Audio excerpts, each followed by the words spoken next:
Yes, the Holy Eucharist, and specifically the Holy Communion, the sacred host, is not an idea, and even is not a sacred thing, but a sacred person, even a divine person, Jesus Christ our Lord, who is present really, substantially, and with all his divinity in this little sacred host.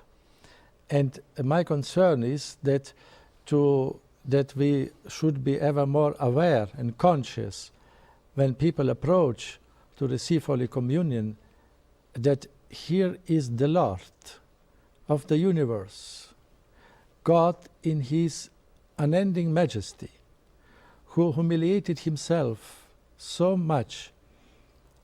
It not only he be incarnated to accept and assume our human nature, but he went even more further.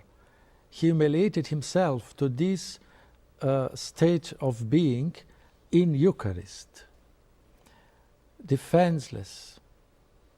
And so he was delivered in our hands. We can make with him what we want. And so I think especially in the moment of Holy Communion is the moment of the most intimate possible encounter, meeting with the Lord in this earth, with our God, incarnated. And so this moment of Holy Communion has to be a very sacred moment, a very we have to pay so much attention, to take time, and this moment has to be solemn, sacred. But unfortunately, when I came in the West world, from the experience of the underground church, for my family, for my mother and all, it was a great shock and a very great sadness that we noticed that especially the moment of Holy Communion became so superficially, so banal, especially with the form of receiving Holy Communion directly in the hand and touching the Holy Host with the fingers from the palm of your hand, and then to put yourself, the Holy Communion, in your mouth. And then all the consequences which flow from this, I would only say four, which are evident and which you cannot deny. Firstly, the loss of the fragments, of the little fragments of the host. Mm-hmm. This loss is very big. It is, and so we expose our Lord. In every little fragment is the whole divinity present, real present. Yeah, see, that's one important thing to focus on. Sometimes you almost get a sense that people think if it breaks off, a fragment breaks off from the host, then it's not really the Eucharist anymore. It is. And it is the Eucharist. Because this is a dogma of our faith. In the Council of Trent, it is a dogma that in each even most little part of the host is the whole Christ present. And therefore, this is a dogma. We have to behave oneself according to our dogma. And in this manner of receiving Holy Communion in hand, with this, we expose our Lord to so a great loss of fragments. So they can be attached on the palm of the hand, in the two fingers, and then between the priest and the communicant there is no plate. It fall all down. Mm-hmm. Even in our country we have no communion in hand, thanks be to God, and we are using only always a plate, a paten. Mm-hmm.